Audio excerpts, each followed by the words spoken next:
Olá a todos, sejam todos bem-vindos e todas bem-vindas ao nosso encontro síncrono da disciplina Sociologia da Educação, da licenciatura em Educação do Campo, da Universidade Estadual do Rio Grande do Norte. Hoje nós vamos estudar sobre os sujeitos da educação do campo e a questão do reconhecimento. Faz parte da nossa terceira unidade de estudos, e nós iremos discutir sobre as questões relacionadas à educação do campo, às lutas, às políticas, os embates, os conflitos, os agentes e tudo que envolve esse nosso métier, essa nossa educação do campo. Para isso, nós estamos recebendo hoje, com muita honra, a professora Kizzy Araceli de Lira Silva. A professora Kizzy é doutora pelo Programa de Pós-Graduação em Educação da Universidade Federal do Rio Grande do Norte, mestra em Educação pelo Programa de Educação da Universidade Federal do Rio Grande do Norte também, e graduada em Pedagogia pela UFRN. Atualmente é analista de extensão rural, exercendo a função de pedagoga no Instituto de Assistência Técnica e Extensão Rural do Rio Grande do Norte, na EMATER. Tem diversas experiências na área da educação do campo, já foi professora de diversos programas e projetos na Secretaria de Educação, no Ministério da Educação também, professora formadora, professora externa. O currículo dela aqui é imenso. E aí nós temos muita honra de te receber hoje aqui, professora Kizzy. Seja muito bem-vinda à nossa turma, à nossa sala de aula. Fique à vontade. E aí agora eu deixo com você, para que a gente possa aqui ouvi-la com atenção a respeito dessa nossa paixão, não é? Que é a educação do campo. Muito obrigada, professor Rodrigo, pelo convite, não é? Nós estivemos juntos presencialmente há 2 ou 3 anos, né, pela primeira vez, mas a empatia foi muito forte, né? Temos muitos amigos em comum, então a transferência de carinho, né, foi automática. E eu me sinto muito honrada por estar aqui, né, colaborando com a UERN, nessa perspectiva, né, de alunos da graduação e de educação do campo. Para mim é um momento histórico, né, porque nós, quando olhamos para trás, em 2011, nós não tínhamos nenhuma especialização nessa área de educação do campo, né, e de lá para cá, a gente conquistou especialização, né, alguns professores orientadores, a gente ainda ensaia grupos de pesquisa, né, tanto na UFESA quanto na UFRN, né, alguns professores têm se sensibilizado no IFRN, conquistamos a graduação no IFRN em 2012, em 2012 também chegou na UFESA e agora 2021, né, na UERN. Isso nos deixa muito felizes porque faz parte da história da educação do campo aqui no Rio Grande do Norte.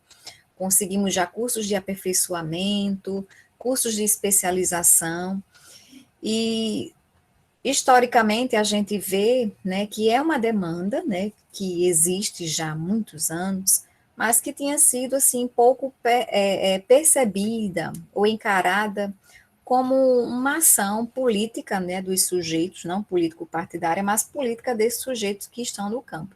Então, para mim, como se eu estivesse, para mim, um momento histórico, né, tanto da minha história de vida, estar participando, né, de uma aula, né, com vocês, para a gente conversar, para a gente dialogar, de alunos da educação do campo da UERN também. Né, a gente fecha a tríade aí. Então, eu fico muito feliz e agradecer a todos que disponibilizaram esse tempinho da noite para estar aqui, não é, professor Rodrigo? Então, eu agradeço, já me sinto, assim, muito feliz. Eu passei o dia viajando, né, nem tirei a roupa, eu saí do carro, subi, bebi um copo de água, né, dei uma atençãozinha à minha filha e sentei aqui pelo compromisso que a gente tem, né, no âmbito político. A gente sabe como é importante, né, estar com essas discussões e aí construindo laços, ampliando nossas redes, né, de sensibilidade e de compreensão desse olhar crítico, né, sobre esse campo ou esses campos, como a gente vai discutir hoje à noite. Então, para não me delongar mais nessa introdução, o tema é um tema bem desafiador, viu, professor Rodrigo? Eu vou abrindo já os slides, né? Quem precisar depois eu vou compartilhar, então não se preocupe em fazer anotações. Se bem que para muita gente anotar também é uma estratégia de aprendizagem, né? E aí fiquem à vontade. Vocês estão vendo os slides? Está aparecendo, Kizzy, uma apresentação, mas os slides ainda não. Não, deixa eu parar aqui novamente, então, e projetar, porque ele está aberto aqui para mim. Vamos lá. Eu acho que já achei. E agora? Agora Vamos. sim. Pronto.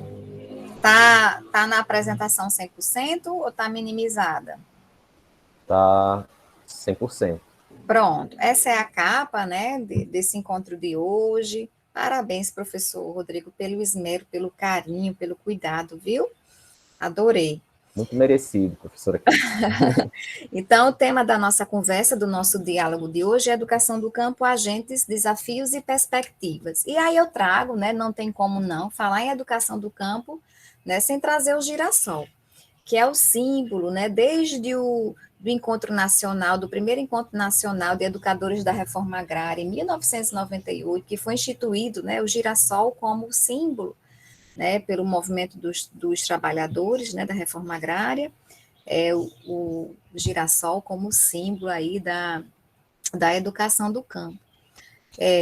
O Enem aconteceu em 98, eu não vou dizer quantos anos eu tinha na época para vocês não calcularem minha idade, porque eu escondo ela a 7 chaves. Mas desde criança, né, eu admiro demais o girassol. Minha mãe sempre foi uma educadora, né, com 2 vínculos, sempre muito ocupada, mas cultivava no seu jardim girassóis. E uma das lembranças, ela já não está mais entre nós nesse plano, uma das lembranças que eu tenho dela é que nas noites de luar, né, na lua cheia, ela me chamava, porque ela dizia que os girassóis cantavam nas noites de lua cheia. E eu sempre ia com ela para o jardim nas noites de lua cheia, eu não tinha muita noção do tempo, de quando ia chegar a lua cheia, e ela me avisava, né? E a gente ficava contemplando o céu. Ela queria que eu ficasse contemplando a lua, e eu doida para ouvir o que os girassóis cantavam. E na minha imaginação de infância, eles cantavam assim lindas músicas. Eu não sabia, né, que no futuro eu estaria discutindo a educação do campo, né, que eu ia entrar na Emater, trabalhar com agricultura familiar e me envolver apaixonadamente por essa temática.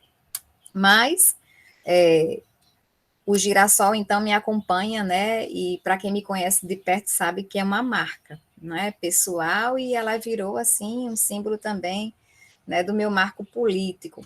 Vou abrir essa nossa conversa.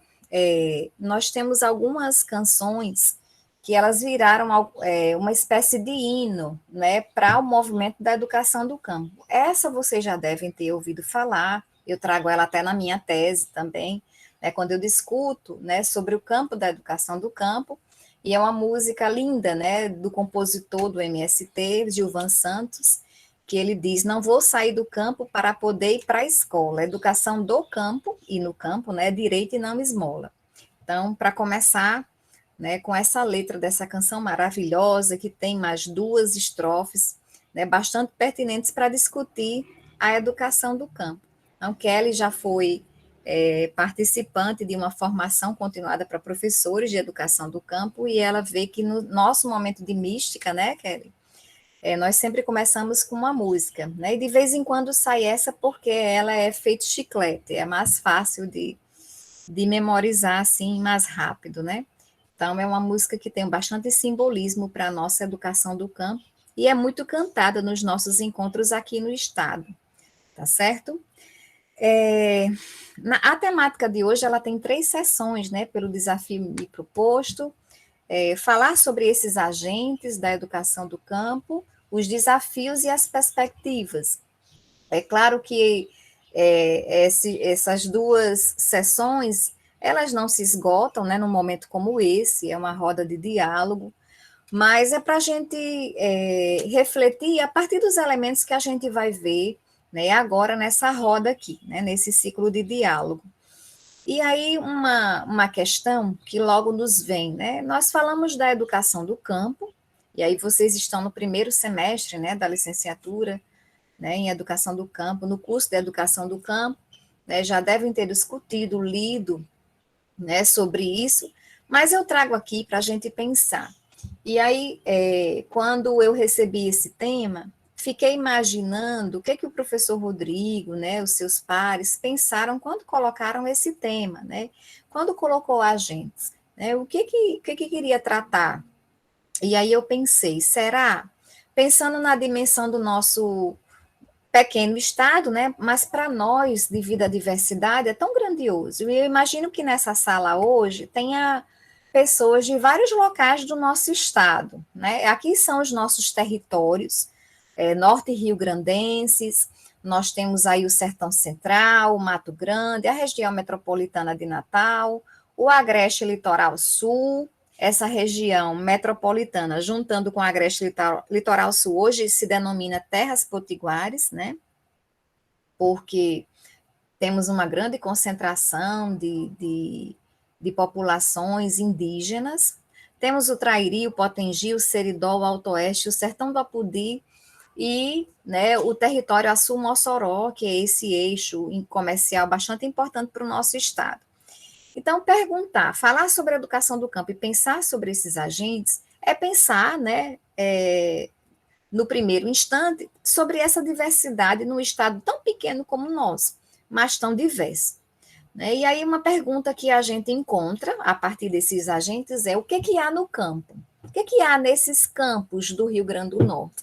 Eu coloquei aqui entre parênteses para a gente ficar brincando com esse plural e com esse singular, tá certo? Eu coloquei isso de forma bem provocativa para a gente refletir sobre isso. E como eu sou também, né, além de pedagoga, né, de pesquisadora, também sou analista de extensão rural, trabalho junto à agricultura familiar, então eu falo do meu lugar também, né, de atuação profissional e penso, né, o que há no Rio Grande do Norte.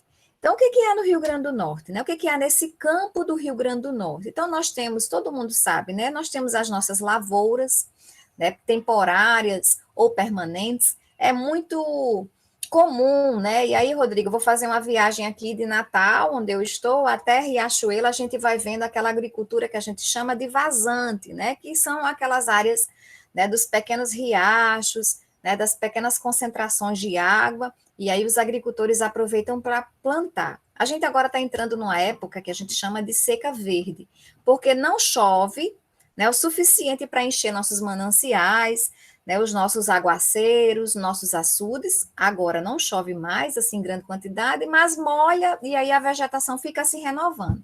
Então é uma seca mais verde, né? Porque a chuva ela vem suficiente para renovar aí, né, a fotossíntese nas nossas folhas, e aí isso varia, né, de acordo com a região do nosso estado, mas os nossos mananciais não bebem água suficiente, né? Então, nós estamos passando por esse período. Então, nós temos a cultura, né, a agricultura de vazante, como a gente chama. A gente tem os rebanhos, né, a nossa pecuária de corte, né, o gado para corte, a pecuária leiteira. Nós temos a avicultura, nós temos agricultores, que a gente chama de produtores também, né? Eu não gosto desse termo, eu coloquei aqui bem provocativamente para a gente lembrar. Né? Esses agricultores não só produzem alimento, eles são gente, né? Eles são gente em toda a sua completude. Então, eles não são produtores, não são máquinas de produzirem alimentos. Né? Nós dizemos na legislação que eles são agricultores familiares, mas também tem agricultores que não são familiares, né? São aqueles que usam as terras dos outros, que têm o uso mais intensivo, né, desse espaço, cultivam animais. Temos a indústria de cerâmica também muito forte no estado, a piscicultura, né, a pesca artesanal, temos as casas de farinha, as fruticulturas. Então, vão lembrando aí, né, que memórias, que imagens nós temos desse campo do Rio Grande do Norte. Né, temos a produção de leite, as queijeiras, as indústrias de laticínios, temos no mínimo umas 20 indústrias de laticínio, estou falando daquelas grandes indústrias, fora algumas associações e cooperativas que também têm tanque de resfriamento de leite, né, com a produção em uma escala bem menor, mas tem uma produção considerável. Né? Temos a indústria têxtil, mais ali localizada no Seridó, temos a mineração, temos o artesanato, o turismo, o comércio, os serviços e as bonelarias. Fica parecendo que o campo é só esse olhar econômico, né, quando a gente olha esse slide. O que tem mais nesse campo, né?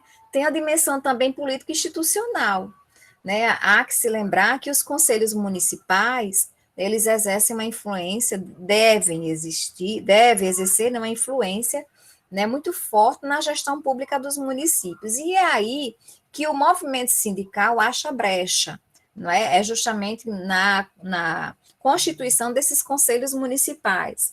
Mas, professora, lá na minha cidade funciona ou não funciona? Bem, mas é um instrumento que já existe, né? Já é previsto em lei, né? Essa constituição desses conselhos municipais. Tem os fóruns também de educação, os conselhos de assistência, né, social, enfim, nós temos instrumentos legais, né, que são a partir desses conselhos para a gente mobilizar essa política institucional e também tratar nesses territórios institucionais, né, todas as demandas nossas do campo, das populações campesinas. Temos também as condições climáticas, e aí a gente vai para um aspecto mais natural, né? Os recursos hídricos, as bacias, né? Os recursos edáficos, né? Que são os alimentos que em determinadas regiões, né? A gente acha, por exemplo, aqui no litoral sul, nós encontramos um cinturão, né? Que está morrendo a míngua, né? Das mangabas, né, as mangabeiras aqui, né, elas prevalecem aqui no litoral sul. Temos um recorte também muito intenso, né, de cajueiros ali, depois de Açu, a gente encontra também.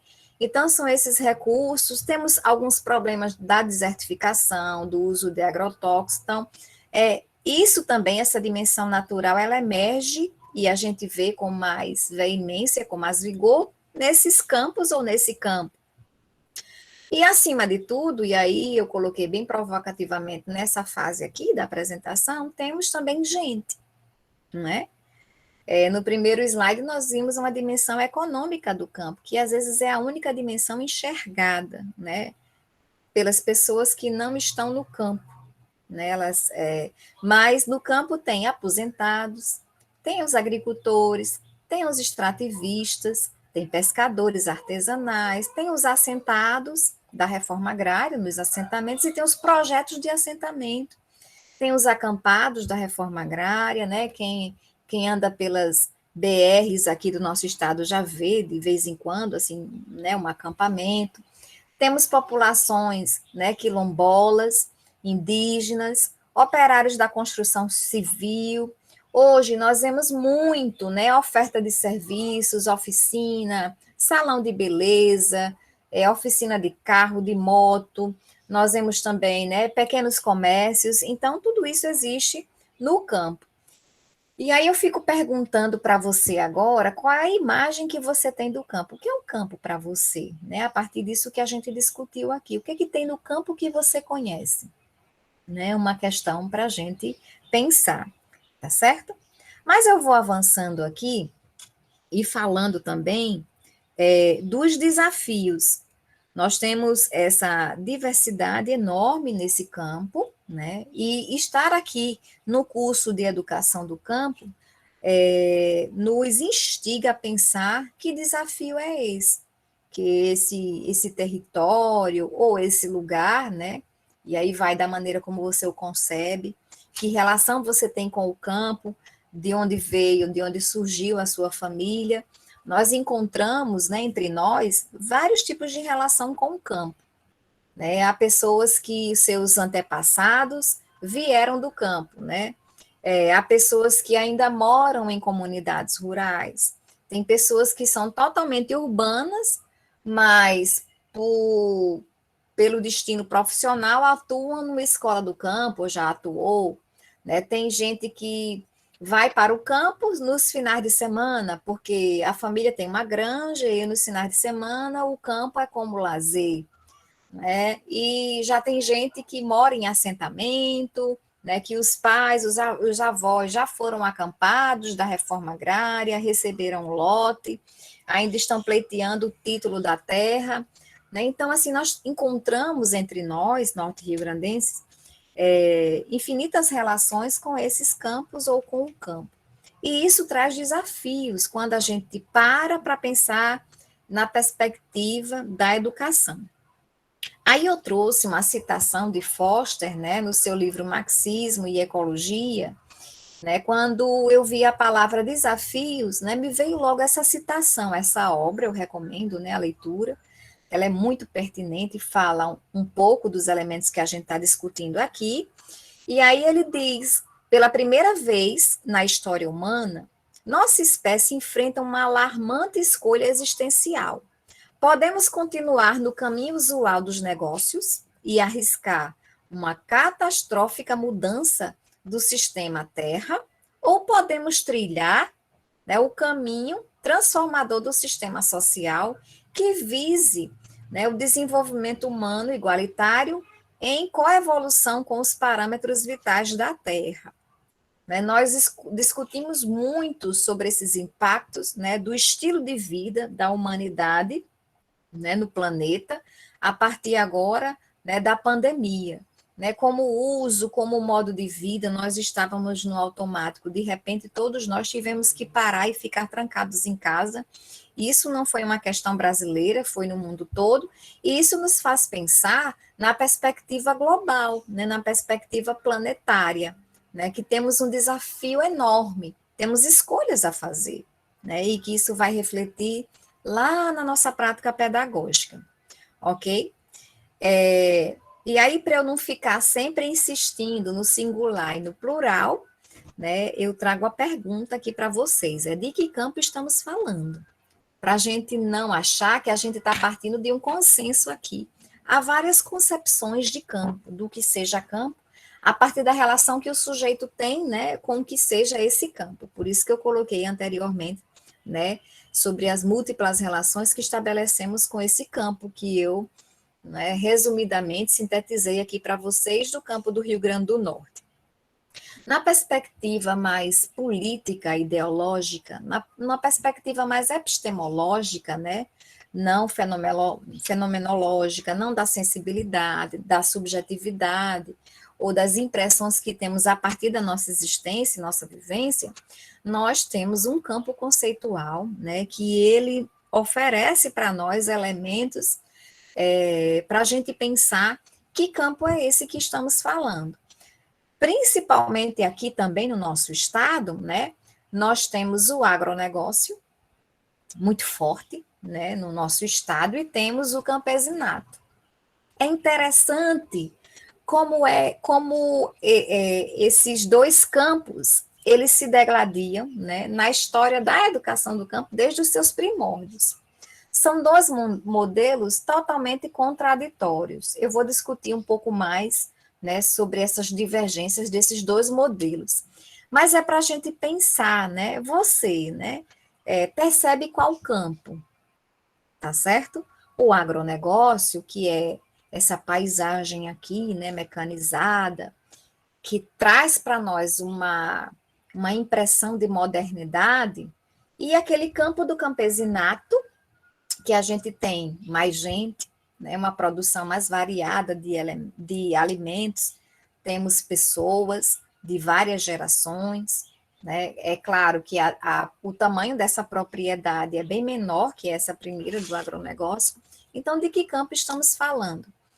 E aí eu trago para vocês alguns paralelos estabelecidos entre esses dois modelos, para a gente se atentar. Toda vez que a gente for falar em campo, para a gente saber em que campo, qual é a compreensão de campo que nós temos, sob qual perspectiva, né, epistemológica, de conceito, de concepção, a gente se baseia. Então, como vocês viram, o campo do agronegócio, e aí eu não vou me aprofundar nessa seara aqui nessa noite, né, mas provavelmente vocês já estudaram ou vão estudar isso, mas de modo mais substancial, né, durante o curso, que esses dois modelos, eles não se convergem. Isso fica tão arraigado entre nós e vai reverberar nas ações governamentais, nas políticas educacionais, nas formas de financiamento. Um exemplo claro que eu posso trazer para vocês essa noite é que no governo, né, que nós temos mais popular, de esquerda, digamos, aqui o nosso governo estadual, né, com a nossa governadora, a professora Fátima Bezerra, nós temos duas secretarias para atender, cada uma atende um público distinto. Nós temos a Secretaria de Agricultura, né, onde, se você visita o perfil lá no Instagram, você vai ver que boa parte das ações e de investimento estão, né, pendente para o campo do agronegócio. E temos a Secretaria da Agricultura Familiar, SEDRAF, né, que já faz uma relação mais aproximada com a agricultura familiar camponesa. Então, vocês vejam, num governo, né, com uma tentativa de coalizão desses dois modelos, existem duas secretarias.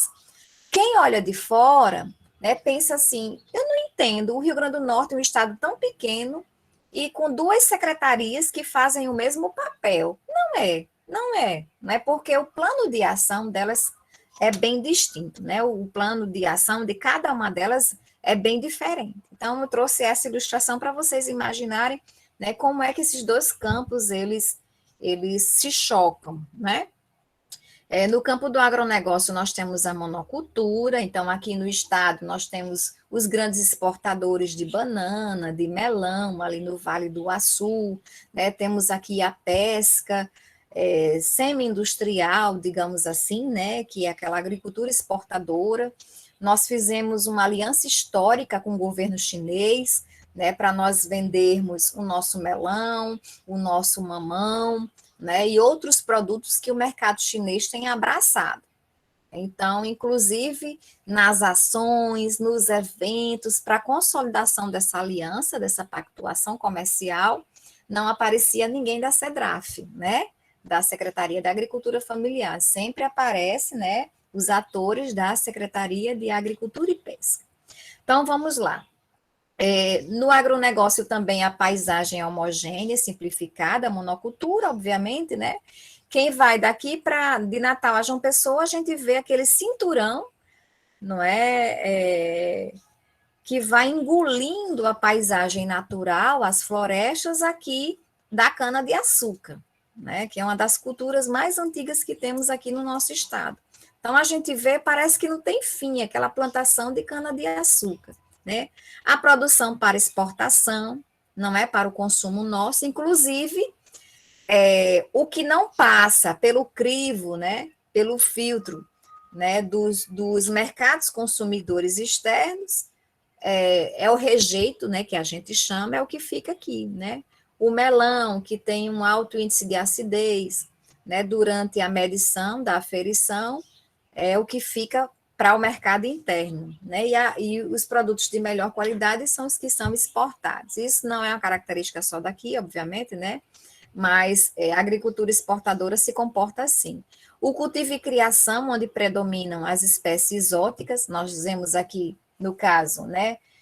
O agronegócio se encaminhando aqui para a produção e exportação do peixe-panga, né, que para nós é uma espécie exótica, não é? Mas que os grandes produtores têm pego esse nicho de mercado e aí para produzir também. A erosão genética, não é? Quer dizer, a gente vê aí também, né, não só o desmatamento, mas a qualidade genética desses produtos, né, do milho, né, do feijão, inclusive uma ação também do governo da professora Fátima Bezerra, são as sementes crioulas para a gente recuperar, né, aquela genética de determinados alimentos sem o uso de agrotóxico desde a produção, né, desde as sementes criadas em laboratório, mas sim com todo o manejo dos agricultores de conhecimentos, né, que eles têm culturais. A tecnologia de exceção com elevado nível de insumo externo, ou seja, é uma tecnologia que sempre precisa que se compre ração, que se compre maquinário, nada vem de dentro daquela produção, né? Então, é uma produção que ela é muito dependente, né, de insumos externos. A competitividade, a eliminação dos empregos, não precisa a gente explicar, né? A concentração de riqueza. Vocês percebem, né, que a bancada rural aqui do estado né, ela praticamente gira em torno de 3 grandes famílias. Então, para vocês terem uma ideia que isso não acontece não só no campo político, mas também da produção, né, do agronegócio. A agricultura familiar, nesse sentido, já é uma contraposição. É a policultura, é o uso múltiplo dos recursos naturais, né, a fonte de água, os solos. Inclusive, em relação a isso, as exigências, tanto dos bancos quanto da legislação, em cima da agricultura familiar, é muito mais rigorosa, né, muito mais criteriosa. Né, isso traz um peso muito grande, né, para a produção, quase que inviabiliza em determinadas realidades a produção da agricultura familiar. É uma paisagem heterogênea, a gente sempre vê alguma coisa consociada quando a gente olha, observa, né? Quando a gente sai daqui, né, em direção a Caicó ou em direção a Santa Cruz, a gente vê sempre é o milho com feijão, né, consorciado, a palma forrageira que eles têm plantado muito nos últimos anos, então sempre é uma paisagem mais heterogênea, mais complexa, né? É para o consumo da própria família, né? E o excedente sempre vai para as feiras livres, para o comércio local. O cultivo predomina espécies nativas, né? Nós temos a nossa tilápia, o nosso camarão, isso no caso da pesca, né? Mas também de outros vegetais também.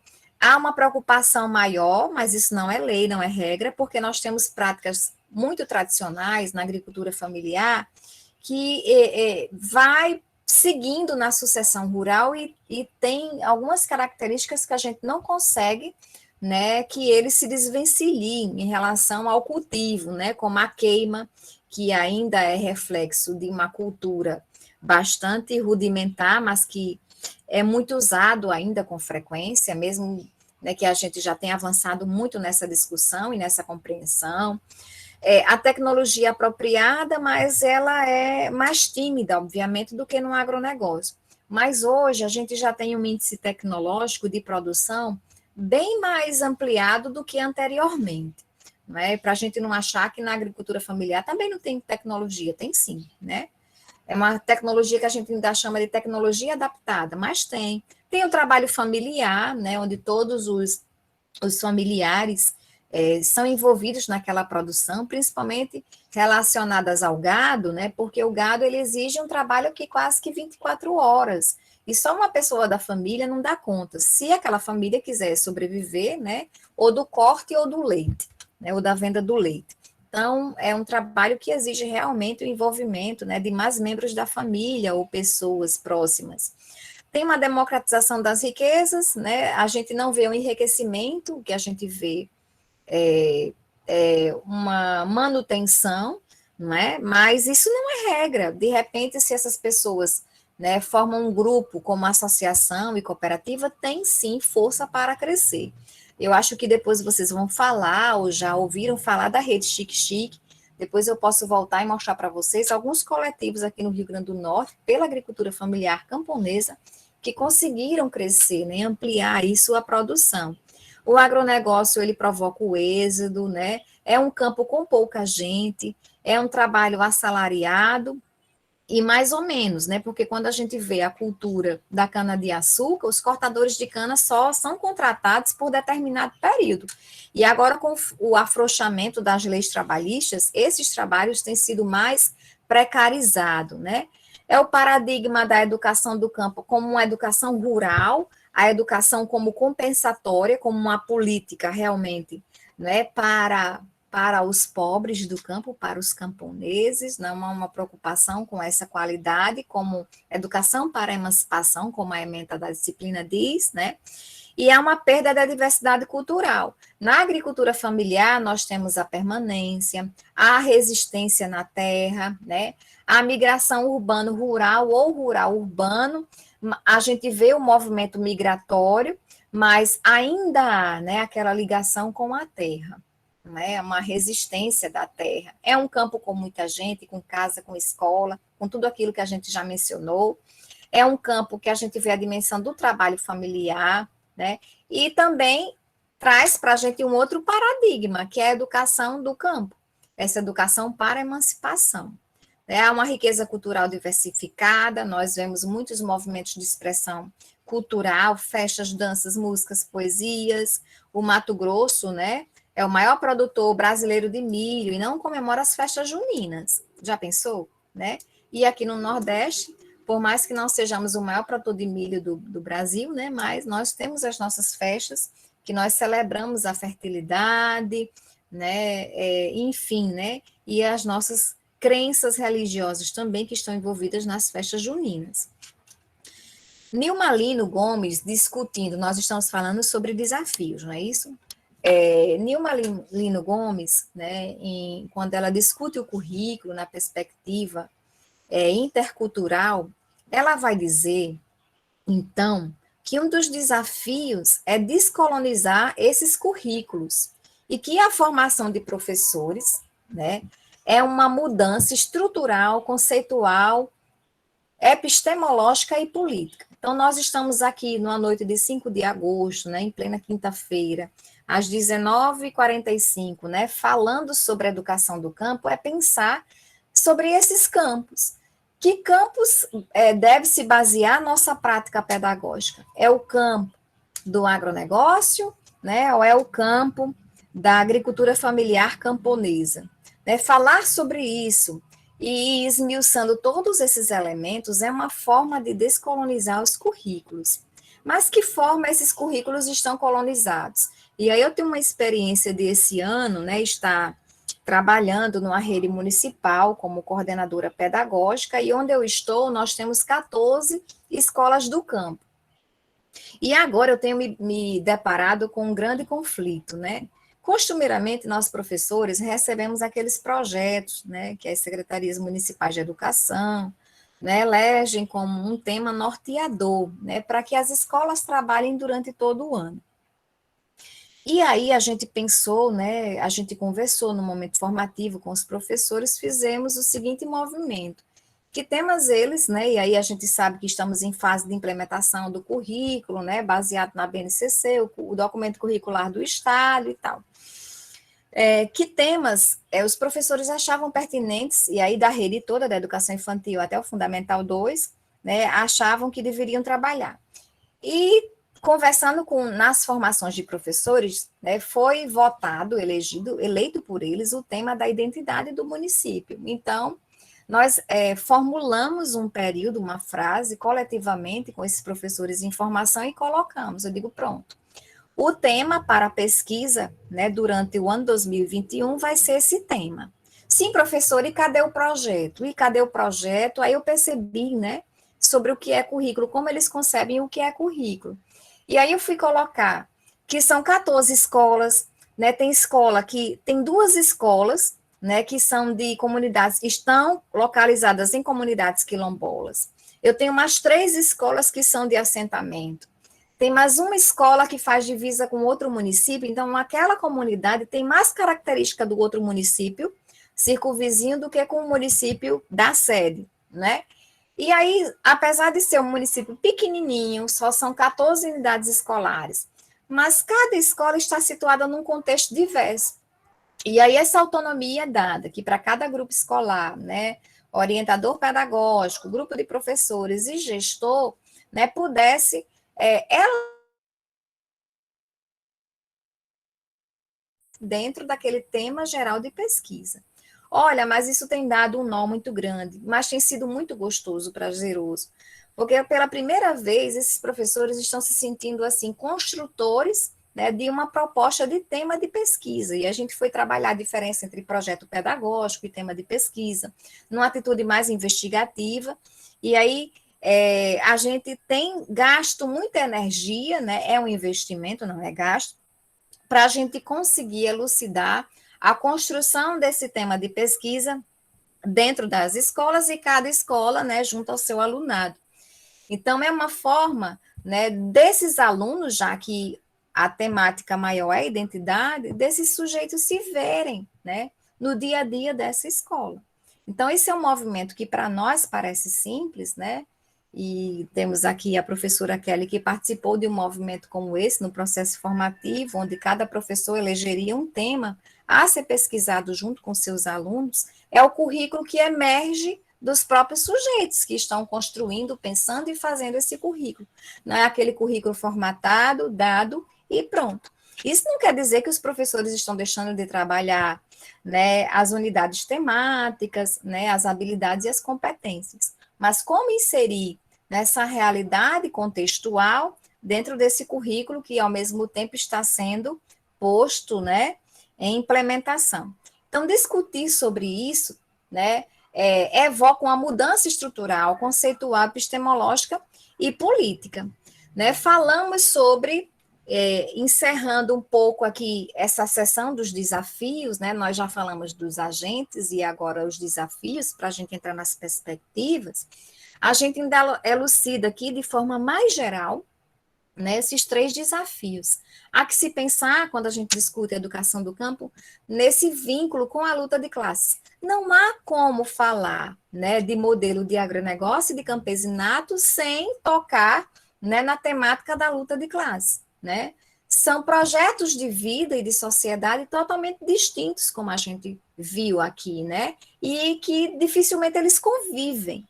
Né? A gente tem que fazer essa leitura crítica, né, da nossa realidade e da solidariedade internacionalista, né, aquela perspectiva planetária que eu falei.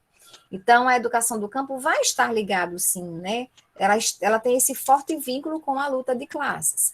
A reafirmação da agroecologia, e eu penso que vocês já devem ter ouvido falar, ou verão, né, durante o curso, que é uma outra forma de pensar essa produção. Lembra que eu coloquei lá nos slides, né, os produtores e as produtoras, né, que a gente tem ojeriza esse termo, porque os agricultores não são produtores só de alimentos, são gente, né, em toda a sua completude, eles também produzem modos de vida, cultura, modos de acreditar, crença, né, fé, modos de fazer diversos, a forma como o agricultor ele planta lá em Canguaretama é diferente do agricultor que planta lá em Pau dos Ferros, né?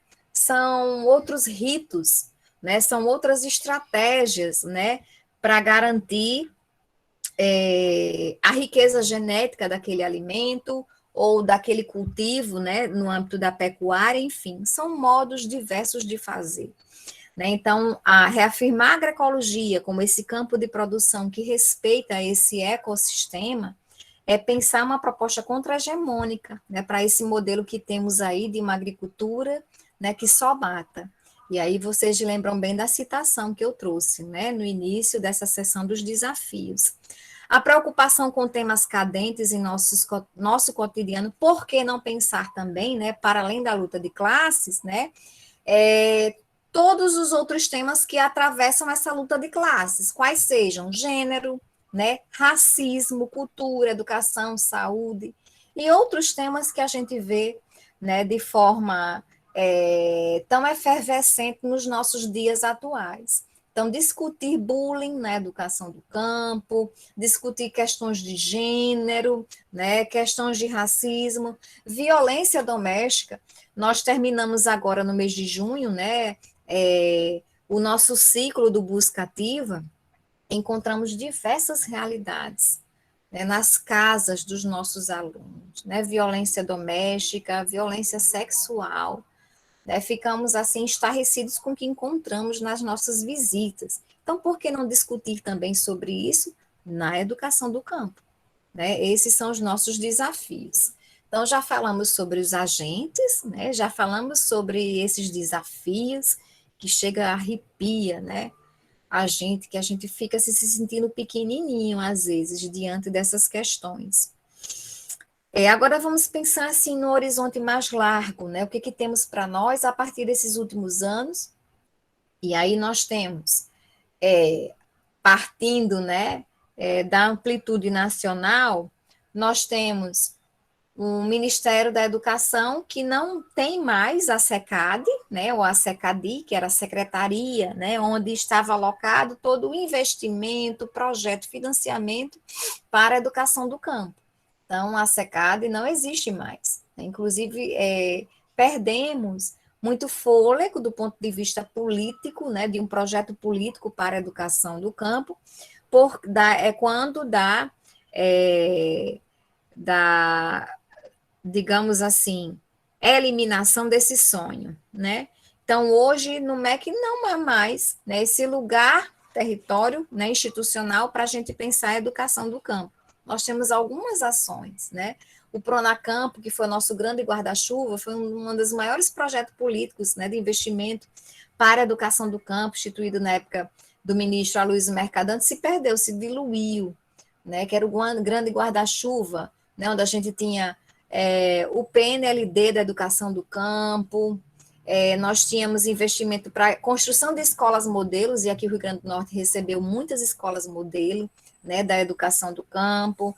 Nós tínhamos investimentos para a formação de professores, para tecnologias, recuperação de bibliotecas escolares, enfim, uma gama de ações, né, que o Pronacampo, como esse grande programa da educação do campo, instituía e hoje se perdeu. Então, é pensar também nessa conjuntura nacional que fere, né, e nega tudo aquilo que já foi conquistado anteriormente. Então, apesar dessa perspectiva nacional, o que é que a gente pode pensar num horizonte mais largo para a educação do campo? E aqui eu trago, né, essas imagens, elas foram autorizadas para a gente pensar quais campos da educação do campo nós temos. Essas imagens foram escolhidas, né, por alguns alunos que eu tive na especialização em educação do campo, promovida pelo IFRN, né, e esses participantes, esses professores aqui, trouxeram essas imagens numa aula, né, quando eu pedi para eles trazerem fotos, imagens que para eles representassem o que era educação do campo. Então, nós vemos aqui alguns agricultores lavrando, né? Esse aqui de amarelo, não sei se dá para vocês verem, né? É o meu aluno, né, da época. Ele estava aqui preparando a terra para plantar arroz. Temos ele aqui em outra fase, né? Ele é formado, licenciado em História, viu, Rodrigo? E ele estava levando aqui os alunos para passearem e verem as pinturas rupestres, né, que tem nessas pedras, né, que remonta à origem dessa comunidade rural. Aqui mais abaixo dessa foto temos uma professora também, né, que era minha aluna da especialização, ela é professora de educação do campo, levando os alunos para conhecer a cidade. Essa comunidade, ela era mais distante, né, da sede urbana do município, e tem crianças nessa turma aqui que elas estão pela primeira vez se deparando com o que é cidade, né? Algumas delas, ela narra, né, quando mostra a foto, que algumas delas pisaram pela primeira vez no calçamento, né, num chão asfaltado, aqui nem é asfalto, é calçado, né? Pela primeira vez, né? Uma turma de primeiro ano, né, do fundamental. Aqui acima tem um senhor trabalhando com madeira, né, fazendo cerca da sua propriedade. Essa aluna, ela não tem uma relação direta com o campo, ela não chegou a conhecer o avô, mas ela sabe que o avô era agricultor, né? Essa figura aqui embaixo é de uma aluna, né, da especialização, professora da educação do campo, está aqui trabalhando com hortas, né? Ela tem essa horta na escola, e aí ela estava nesse dia, ela disse que o campo para ela é isso aqui, né? Temos aqui, né, nos encaminhando aqui para a nossa direita, uma aluna, né, numa casa de taipa. Ela lembra que a mãe dela, quando casou com o pai dela, foi morar nessa casa de taipa, né? E ela celebra nesse momento, quando ela conseguiu o título de pedagoga, ela enfeitou a casa todinha e tirou a foto. Então, isso mostra, né, o campo como lugar dela de origem, e ela colocou aqui esse pedaço, esse resto, né, do que foi um dia a casa de taipa dos seus pais. Aqui embaixo nós vemos uma professora também de educação do campo, aluna lá da especialização, ela está mostrando aqui a riqueza que se tem na educação do campo, é o alimento, né, a oferta de alimento, na Semana do Meio Ambiente. Aqui também foi essa aluna que trouxe a foto do avô dela, né, a foto, né, da avó dela, né, com os filhos aí. Então, o campo para essa aluna é as memórias, né, que ela herdou da família dela, né, dos pais dela em relação aos avós que eram agricultores.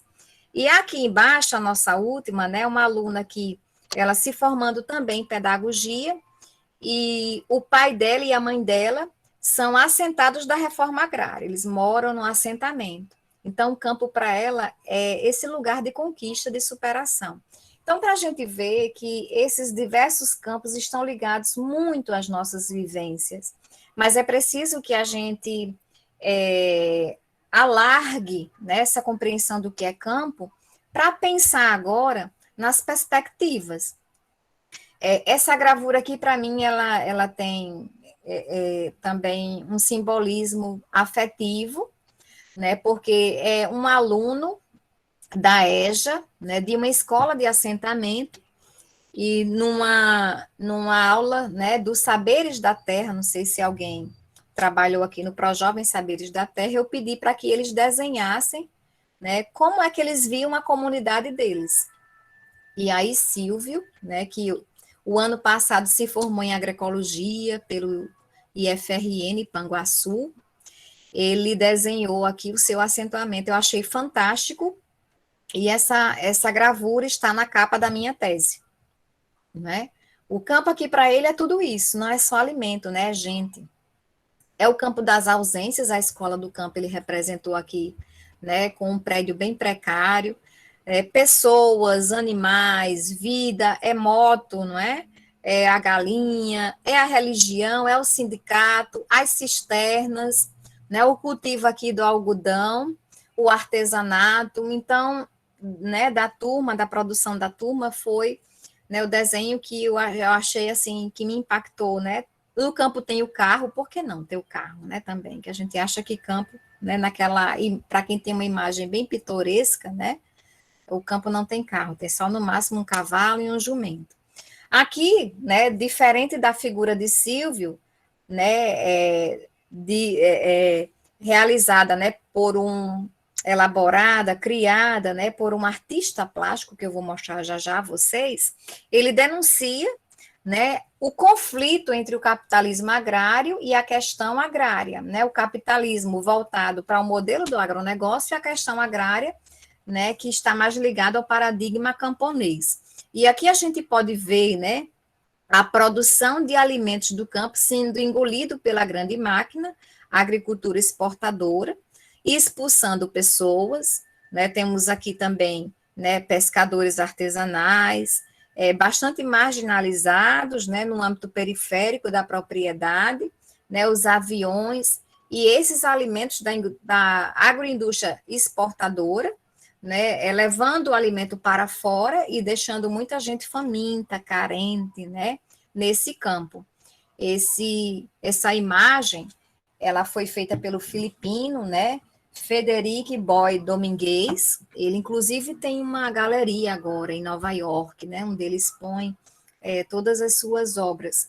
E todas as obras dele, né, são denunciadoras, combativas, como a gente diz, né, que no seu país, né, nas Filipinas, há, né, essa invasão, esse domínio da força, né, do governo militar, que defende essa agroindústria, né, exportadora.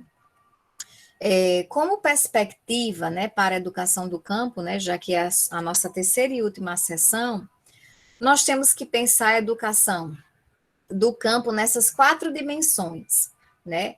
Em que concepção de campo? Que concepção de campo eu tenho e, consequentemente, que concepção de educação eu tenho? Para mim, o que é educação?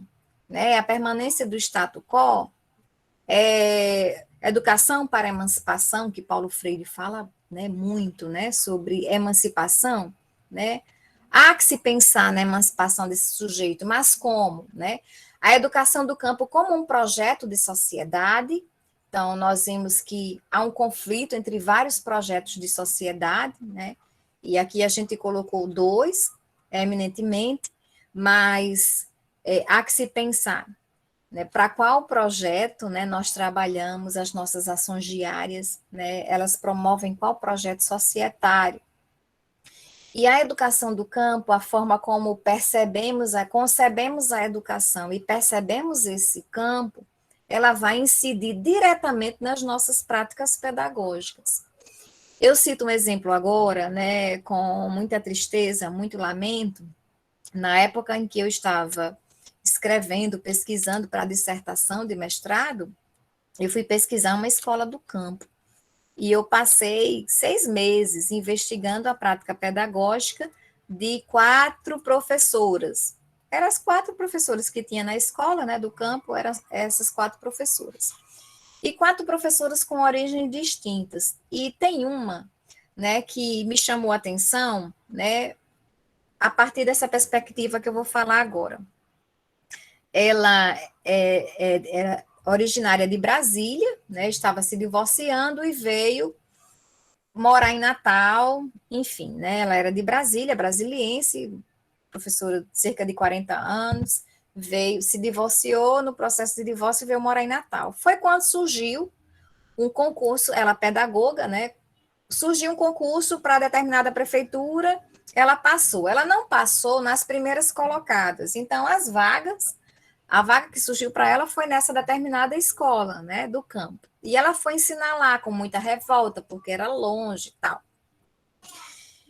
E aí, depois de 2, 3 meses observando a prática dessa professora, primeiro era a observação, né, e depois era a entrevista, né, com esses professores. E na minha etapa de entrevista, eu fui perguntar a ela, professora, né, ela é professora do primeiro ano, né, do fundamental. Eu observei que todos os dias sua rotina é essa. E aí eu fui dizer para ela, né?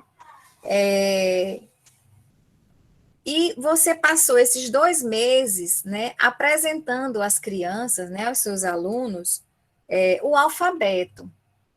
Por quê? Né? Qual é o seu método de alfabetização? E ela foi explicar, explicou, e parará, muito bonito. E eu gravando, né, tudo autorizado, com consentimento dela, gravando e anotando. Aí eu disse, professora, então no próximo bimestre, né, você vai avançar. Ela disse, olha, no máximo, o muito que eu posso dar a esses alunos é a família silábica. Aí eu fiz por quê? Né, ingenuamente coloquei isso. Eu disse, por quê? Ela disse, minha filha, você vê, esses alunos que só sabem criar galinha, limpar pasto, eles precisam aprender para quê? Aprender a ler para quê? Né? Século XXI, né? Essa pesquisa foi realizada em 2010, quer dizer, só tem 11 anos. Uma professora jovem, né? Contemporânea, de Brasília, né? Foi a frase que ela, né, registrou para mim no momento de entrevista. Então, se ela concebe o campo como aquele lugar de atraso, né, que para as crianças é suficiente já, né, cultivar os animais, né, cuidar da lavoura, trabalhar junto com a família, né, para a subsistência, elas não precisam mais de nada. E o direito daquela criança de aprender, né? A criança já estava ali dentro da escola, né? E ela negligenciando, porventura, né, a partir dessa prática pedagógica, o direito, né, de ofertar às crianças a leitura, né, do mundo. Não para a criança sair dali daquele lugar, mas que ela possa, a partir do seu mundo, entender, né, a realidade que o rodeia, né. E eu digo assim, a gente pode ficar chocado com isso, toda vez que eu repito, eu fico chocado, né, mas esse pensamento, essa perspectiva, ainda é muito comum, né, nos nossos dias, e a gente precisa avançar nisso. Em relação à política educacional, eu já falei, né, como perspectiva, há que se pensar como fazer, né, diante de um governo, né, que está claramente a serviço do desmonte, muitas das nossas ações, investimentos, né, foram, assim, colocados ao chão, há que se pensar que política educacional nós temos. Uma pergunta que eu estava fazendo a uma professora semana passada é o que sobrou, né, da política educacional que vivenciamos, dos nossos projetos, o que sobrou.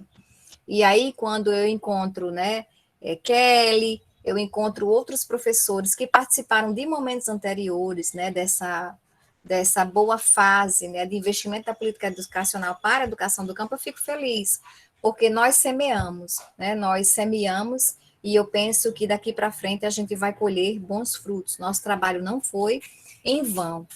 Há que se pensar, então, como perspectiva, essa praxis, né, esse pensar e fazer, que está muito ligada a essa formação, né, no campo social da formação. A perspectiva da educação do campo, esse espaço que nós estamos aqui hoje, né, conversando, né, elaborando, pensando, refletindo, analisando, é um espaço, né, de perspectiva nossa, de nós nos fortalecermos. É o que a gente estava falando na nossa conversa de comadre, né, antes da gente começar aqui. A educação do campo, ela está muito fortemente ligada à reforma agrária, né, pela bandeira de luta da reforma agrária, não é? Não é que todos os que defendem a educação do campo sejam, né, do MST, não é isso, mas é porque achamos nas bandeiras de luta do MST, né, as perspectivas que dialogam diretamente com a agricultura camponesa, a agroecologia, né, popular, uma educação emancipatória, preocupada também, né, e vinculada a esse meio ambiente e a esse novo estilo, a esse outro estilo de vida.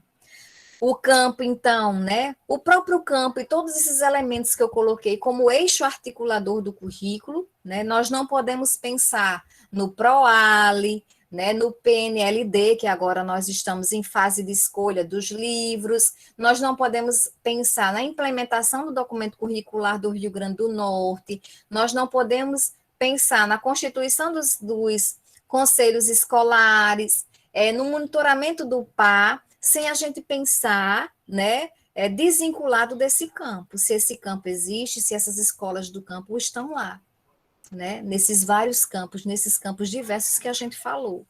Então, o conteúdo desses contextos, né, devem ser o currículo primeiro, né, basilar, tá certo? Para esses nossos alunos, para esse pensar e esse fazer docente. Nesse sentido, a sala de aula é o próprio campo, né? A própria realidade, é o próprio contexto, né? A própria comunidade. Então, esse olhar sensível. Nós sabemos, né, que no advento dos concursos municipais, nossas escolas do campo também, tem alguns professores que não são daquela comunidade, não são do campo.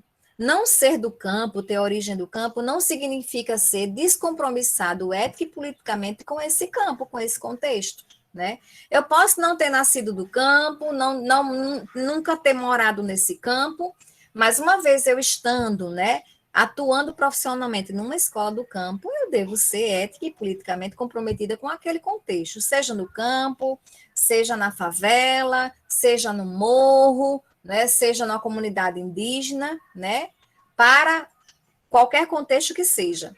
Tem uma frase que eu encerro a minha dissertação, que ela diz assim, né, a escola não pode se dar ao luxo de negar o chão que pisa. É uma máxima que eu escrevi lá e depois eu gostei dela e fiquei, aqueles momentos que a gente tem de criatividade relâmpago, né? Então, mas é mais ou menos isso, né? Não, a gente não pode negligenciar esse contexto, que é diverso, né? Então, são esses contextos. É pensar também que os recursos, né, materiais e imateriais, os materiais didáticos, eles surgem da vida, da dinâmica do cotidiano do campo. Me fez lembrar agora uma experiência de uma professora da educação infantil, no ensino remoto agora, né, nas aulas síncronas, e aí ela é professora de alunos de 4 anos, né? Os alunos tinham começado com 3 anos, a sua escolarização, ano passado só tiveram uma semana e meia de aula, né, presencial. E aí veio a pandemia e esse ano a professora pegou a mesma turma, mas agora totalmente síncrono. E naquele dia, né, que era para entregar o bloco de atividades impressas para os pais, né, em determinada escola, né, a criança sempre acompanhava. E um dia, a professora me relatando que um dos alunos disse que estava com muita saudade da escola. É como se aquela aula ali não fosse a escola, né? E a professora foi explicar para essas crianças de 4 anos, e ela teve uma ideia e ela compartilhou comigo e eu dei a maior ênfase, né? Inclusive, dei, a partir da ideia dela, outras ideias, e o que aconteceu, né? No dia da entrega do próximo bloco de atividades, a professora entregou num saquinho de din-din, né? Um pouquinho de terra do pátio da escola, né? Um elemento da escola, um elemento daquela escola, né? Que as crianças puderam, junto com o bloco de atividades, levar para casa. Aquilo teve um conteúdo subjetivo, simbólico, afetivo muito forte, né? Para aquelas crianças de 4 anos. O que eu quero dizer com isso? Que os recursos e os materiais didáticos, eu não estou fazendo defesa da precarização dessas escolas, não. Mas é que esses elementos surgem da própria dinâmica do contexto, né? Eu assisti a apresentação de uma experiência pedagógica, agora de uma professora, e na comunidade dela, essa comunidade quilombola que eu falei, tem uma grande produção de sisal. E ela me mostrou lá o que ela conseguiu fazer com os alunos, não é? A partir do material sisal, que é o material, ela foi trabalhar matemática, né? Foi trabalhar, ela está trabalhando agora para as Olimpíadas de Língua Portuguesa, né? No gênero poema, e as crianças escreveram lindos poemas a partir, né, das peças de sisal. Ou seja, é esse campo que também tem recursos e materiais didáticos para a gente aprender, né, sobre essa dinâmica. A escola como espaço de debate e construção da consciência ético-política do sujeito. Quem é esse campo? Por que esse campo tem que ser o campo das ausências?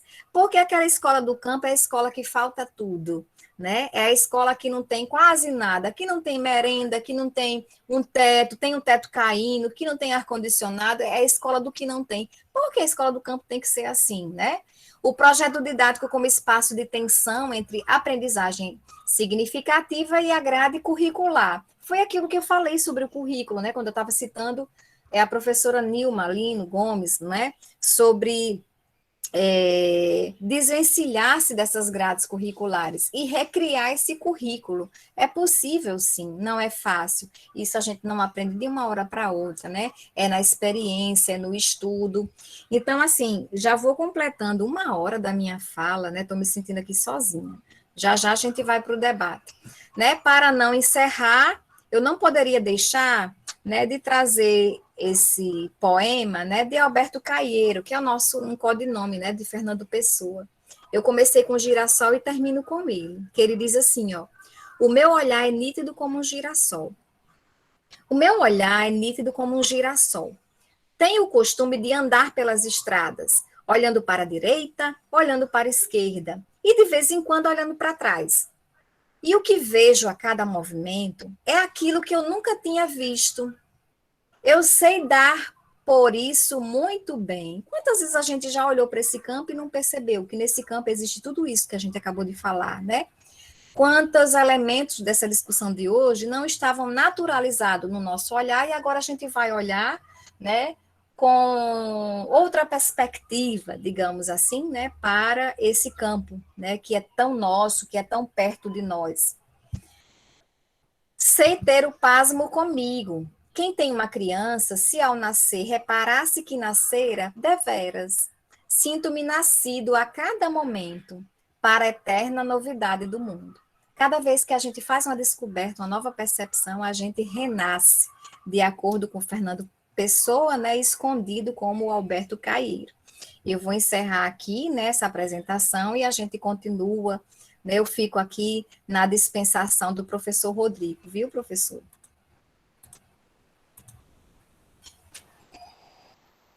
Gostaria de agradecer a professora Kise pela sua maravilhosa fala.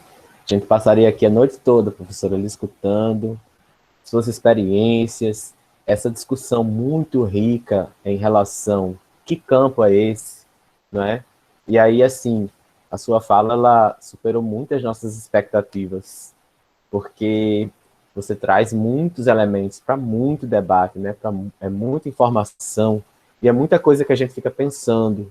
E, sobretudo, para quem está aqui no curso, de certa forma, é um amante da educação do campo, né? Ele escolheu estar nessa licenciatura, seja nós, enquanto professores, ou os alunos, que também são professores, alguns já atuam, mas, assim, de certa forma, a gente está imbricado com essa questão da educação do campo, seja pela prática, seja pela convivência, né? Seja pela vivência. E aí eu vejo muito essa questão da educação enquanto desenvolvimento. E aí você traz também, né, o desenvolvimento humano, porque, infelizmente, muitas políticas são desenvolvidas numa perspectiva economicista ou numa perspectiva de patamares diferenciados, em que coloca o campo naquela situação inferior e a cidade numa situação superior, quando, na verdade, ambas devem e podem coexistir, porque são espaços diferentes e todo mundo pode se utilizar desses ambientes, desses espaços, e a gente precisa tanto da cidade quanto precisamos também do campo, que eu acho que é isso que tem que ficar na nossa mente. E todo mundo, né, todos nós somos seres humanos, todos nós precisamos uns dos outros, cada um com sua habilidade, com seu talento, com aquilo que desenvolve na área da educação ou em outras áreas do desenvolvimento humano. E aí eu estava anotando aqui e ficou bem na minha mente que o desenvolvimento como algo muito importante e que estava presente na sua fala. Mas eu queria também abrir para o pessoal que está aqui nos assistindo, né? Quem quiser fazer alguma pergunta, algum comentário, vamos aproveitar a professora Kise que está aqui conosco, já que comigo a gente está sempre lá no Moodle, sempre enviando mensagens, e aí vamos aproveitar que a professora está aqui nos visitando nessa noite, né? Abrilhantando com sua maravilhosa aula, e queria mais uma vez parabenizá-la, professora. Muito, muito obrigado por essas reflexões, por essas inquietações que você coloca aqui para a gente, né, da Sociologia da Educação, da Licenciatura em Educação do Campo. Tenho certeza que essa sua semente já está brotando.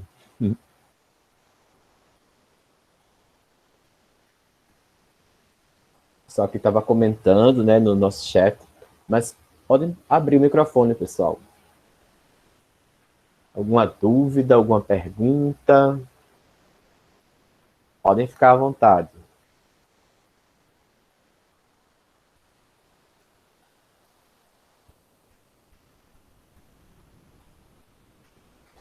Todo mundo muito tímido. Só complementar um pouquinho do que a professora colocou, né? Eu acho que ela foi muito completa, né? E uma das coisas que marca é quando ela coloca essa situação de uma professora, né?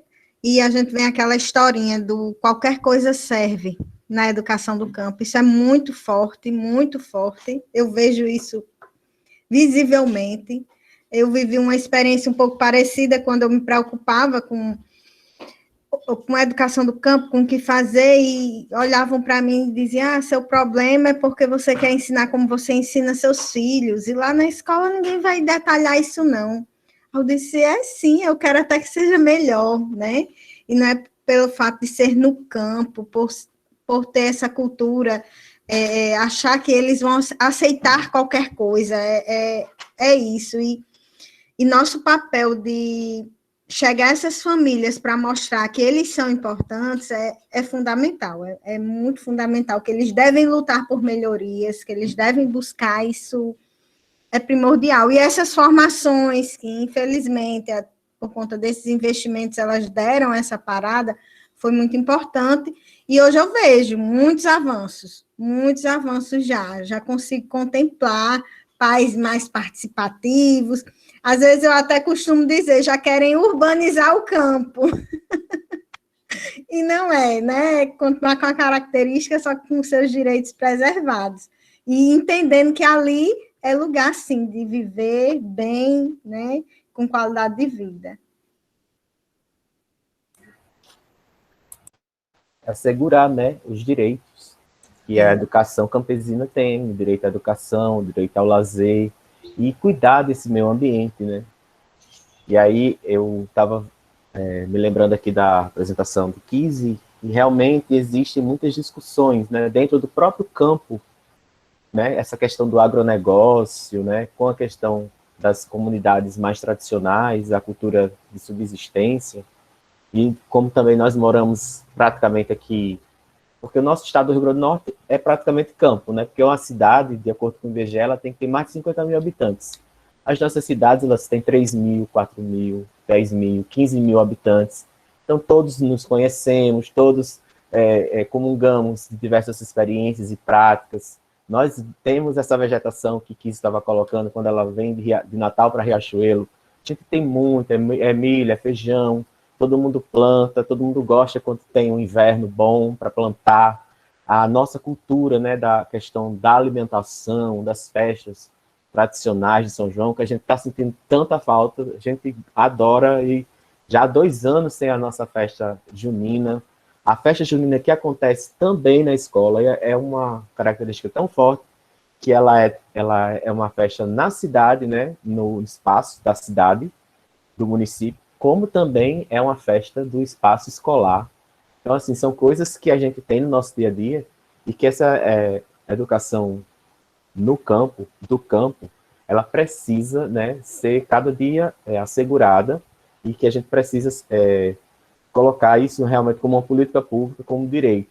Mas a gente sabe que existem diversos entraves e aqui está todo mundo nessa perspectiva de lutar realmente. É um compromisso político, como a professora aqui estava colocando desde o comecinho da sua fala. Uma questão, professor Rodrigo, muito pertinente, né, agora, nesses nossos comentários aí, é sobre essa identidade.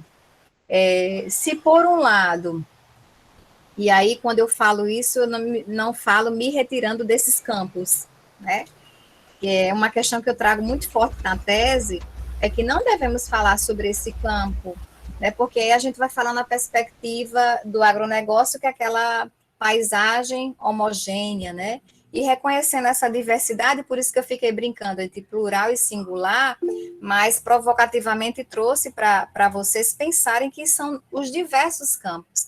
Eu falei, né, eu atuo hoje no município que tem 14 unidades escolares, são 22 comunidades, né, e cada uma não é igual à outra.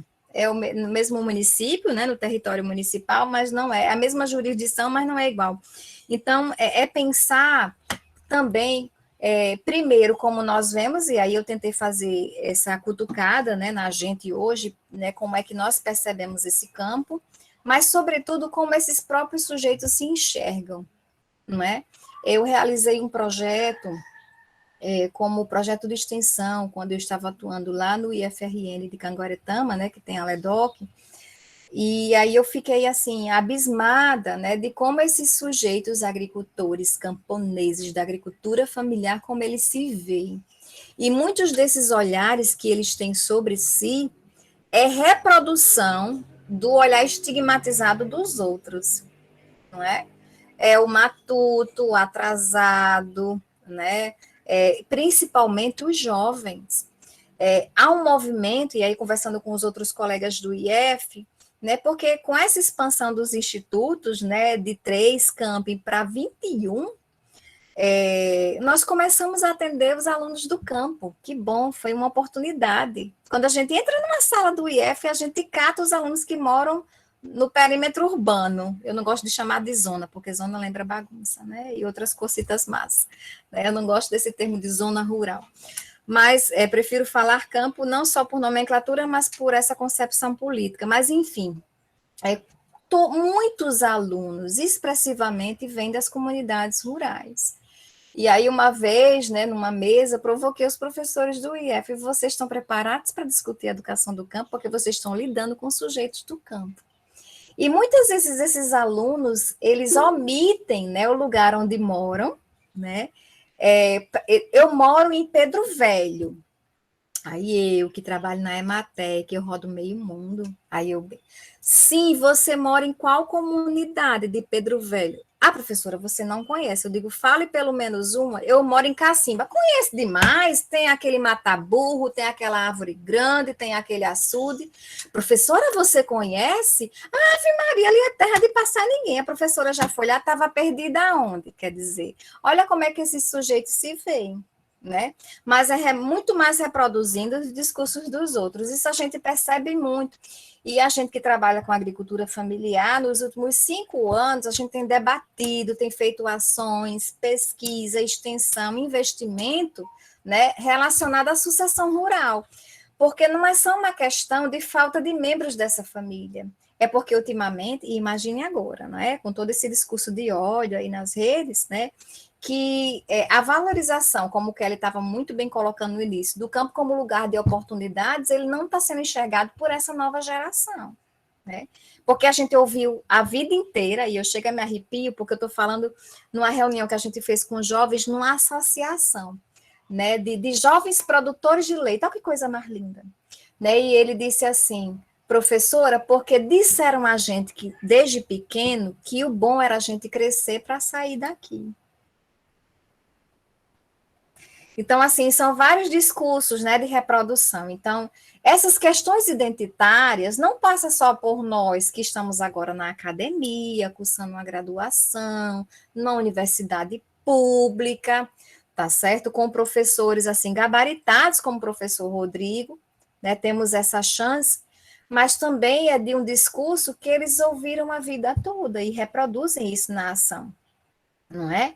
Então, assim, são aqueles sujeitos, eu estava dando aula na pós, EJA no contexto da diversidade, é o tema da especialização. E aí, nas primeiras aulas, tinha aluno que ficava se cutucando, professora, deixa eu ir no banheiro, aí levava o caderno, sabia, né, que era a famosa fugida, né? A gente que é professor, a gente conhece até o respirar dos alunos, ainda mais dos adultos. Aí, na segunda aula, e era sempre aquele grupo. Quando foi na terceira aula, eu disse, vem cá, vocês moram aonde? Professora, a gente mora em Areis. Sim, mas são de qual comunidade? Patané, né? Já pertinho de Georgina Avelino. E o curso Canguaretama, né? A aula que devia terminar às 10 horas. Aí eu disse, olha, vocês estão saindo, professora, desculpa, eu já sei, é porque a gente está fugindo da sua aula, a gente estava com vergonha de dizer, mas é porque a gente mora longe e o transporte escolar, se a gente não tiver de 9h15 lá, o motorista vai embora e deixa a gente. Eu disse, ótimo, vou readequar o meu planejamento para atender vocês. Então, assim, como eu percebi, né, a inibição deles de dizer que era de uma comunidade, né, não, eu sou de Areis, aí eu perguntei de qual comunidade, né? Então, essas questões da identidade, elas são muito fortes, e elas são, né, elas têm essa via de mão dupla, tanto de nós que trabalhamos profissionalmente com esses sujeitos e politicamente também, quanto deles mesmos. Então, é trabalhar isso também, né? Esse campo da valorização do que eles têm. E imagine que secularmente esses sujeitos, né, tiveram a sua identidade negligenciadas, negadas, silenciadas no currículo da escola. Então, esse crime passou pela escola, né? Quantos de nós já não vimos isso? Então, é pensar sobre isso também, eu achei muito pertinente. Não foi o tema aqui da apresentação, do nosso ciclo, né, de diálogo, mas é uma questão para a gente se debruçar depois. Exatamente. E eu estava me lembrando que agora eu estou na pesquisa, né, de doutorado, fazendo umas leituras que diziam o quanto de escola, que na época era chamada escola rural, né, existia no Brasil na década de 70. A maioria delas eram rurais. Eram escolas que a gente chama hoje de escolas do campo, escolas de uma sala só, e também escolas de 2 salas de aula, muitas.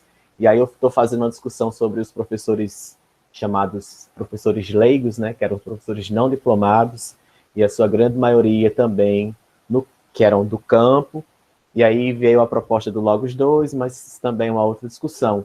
Mas isso tudo é para a gente pensar, né, em relação às políticas, que há tanto tempo elas muitas vezes foram negligenciadas, e poucas delas foram chegando. E eu também coloquei isso porque nesse jornal que eu estava vendo, essa pesquisa, né, na Hemeroteca Digital, o jornal dizia assim, nós temos que formar as pessoas do campo, no campo, porque se elas saírem de lá, se elas forem para a cidade, elas não vão querer mais voltar para o campo. Quer dizer, uma visão totalmente estigmatizada, né? E aí, como colocando realmente que a cidade era melhor e que essa pessoa deveria ficar no campo, deveria fazer o curso logo os 2 no campo, para não conhecer, digamos, o melhor, e assim deixar o campo e abandonar e ir para a cidade. A gente sabe que existiu um êxodo rural muito grande no Brasil, né, desde a década de 60, mas isso por quê? Porque políticas que foram negligenciadas para essa comunidade, para essas comunidades como um todo, começaram a ser desenvolvidas mais políticas na cidade, no perímetro urbano, e algumas faltas de oportunidade realmente levaram a isso. Mas a gente, como você colocou e como a gente tem discutido, o campo tem muitas oportunidades, e é um espaço que é totalmente necessário, não por questões economicistas, não só por esse viés, mas por questão identitária, por questão realmente humanitária, principalmente, que eu acho que é o que está mais faltando, né, ultimamente, com tantas questões que a gente vê aí, como discursos de ódio, como falta de informação, e essas são questões realmente que são muito, muito importantes. Eu vou só, Rodrigo, só para destacar aqui, né, alguns comentários, né, que os Isso, eu já alunos... ia fazer. Ai, Tá. desculpe, então ele Não, fica à vontade. né, achei legal quando Cíntia colocou aqui, né, que é importante evoluirmos enquanto profissionais e seres humanos. Pois é, discutir sobre isso é tangenciar a nossa própria humanidade, né? Antes de sermos estudantes de graduação, de sermos profissionais, a gente está aprendendo aqui para ser gente melhor. Eu gostei dessa perspectiva mais ampla da humanidade que ela traz aqui, né? Aí Gilmara diz, meu esposo nasceu no campo, ele veio aprender a ler com 13 anos, é uma característica também, né? Quando os pais vieram para a cidade e o colocou na aula de reforço, porque em todos os anos no campo ele nunca teve um apoio no aprendizado. É muito triste nós depararmos com esse tipo de questão. Porque também tem uma história, né, da formação de professores aqui no nosso estado, que quando apareciam os cursos de formação continuada, sempre quem ia eram os professores da cidade, não é? E os técnicos da secretaria.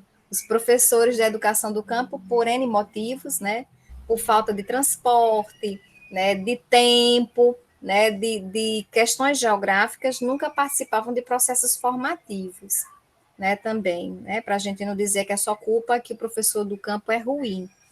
Aí tem uma pergunta aqui, ó, professora, no campo de trabalho, onde os professores de educação do campo podem ser inseridos no trabalho, aonde os professores de educação do campo podem ser inseridos, além das instituições de ensino. Nossa, Jair, ó, eu sou pedagoga, né, não sou licenciada em educação do campo, mas eu trabalho junto aos agricultores familiares em várias frentes, na condução, supervisão, monitoramento das políticas públicas voltadas para esse público. Eu trabalho com aspectos formativos com os próprios profissionais que lidam com esses agricultores. Por exemplo, eu trabalho diariamente com médico veterinário, com agrônomo, com técnico agrícola, com nutricionista e com assistente social. Essa é a minha equipe, né?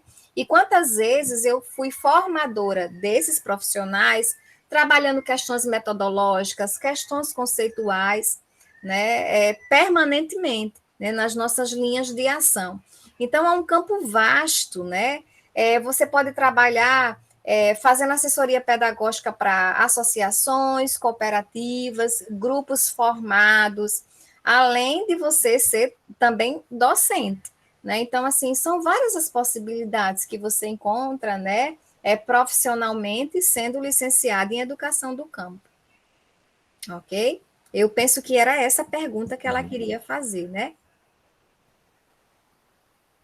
Aí Francisca Andrade diz assim, tem uma família grande onde tenho primas formadas, olha só, que esconde que os pais são do campo.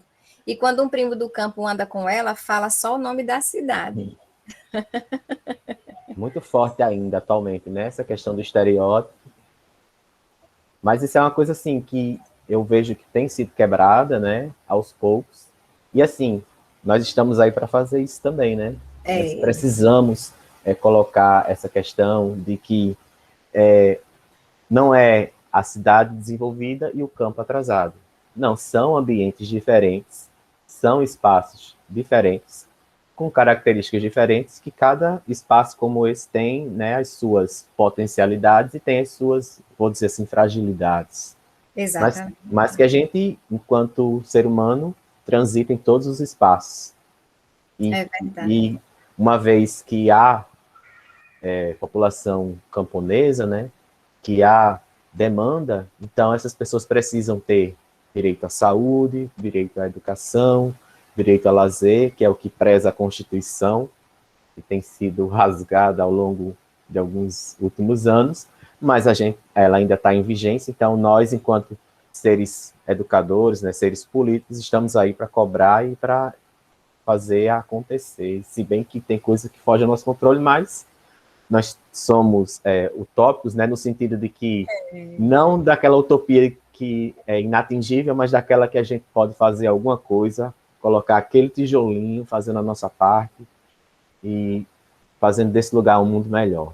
E é dentro dessa perspectiva da humanidade que eu penso que foi Cíntia Cibele, né, que ela colocou, Cíntia Basílio, ela coloca, né, esse aspecto da humanidade, né, a gente evoluir, é a gente também começar a desconstruir esses preconceitos em nós, né, arraigados em nós mesmos, às vezes numa brincadeira, numa fala, numa ação, que a gente possa não colaborar mais com esse projeto de campo como lugar de atraso, né? Exato. Bom, professora Kísia, a gente ficaria a noite toda aqui conversando, muito bom conversar com você, aprender com você. Kísia é uma pessoa maravilhosa, pessoal. Vamos ter outras oportunidades, se Deus quiser. Conversei com a nossa coordenadora Camila, ela mandou um abraço para você, professora Kísia. Depois diz que vai entrar em contato para futuras parcerias, futuros projetos como esses e outros que virão acontecer. Já que essa licenciatura começou agora, né?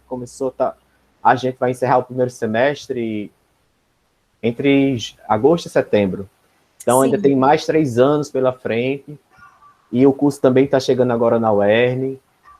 O que você falou, que a gente falava um pouquinho antes da nossa aula aqui, já está acontecendo, né? Os professores do Campo Patu, que eles chamam CAP Patu, né? CAP UERN, lá em Patu, já desenvolvem grupos de pesquisa, grupos de estudo. Então, está começando o movimento, e aí a gente também fica muito animado com essas questões, né? Com essa disponibilidade e com essas ações que estão acontecendo aí no nosso estado do Rio Grande do Norte, e na nossa universidade estadual também, né? Que está crescendo agora, né? Está com outros olhares, graças a Deus, e esperamos que cada vez mais a UERN venha a se desenvolver para o bem de todo o nosso estado, para o bem de todos os nossos profissionais, né? Professores e advogados e outras profissões que essa universidade ajuda no campo e na cidade. Muito bem. Gostei. Mais uma vez, professor, muito obrigada pelo carinho, pela confiança, sobretudo, viu?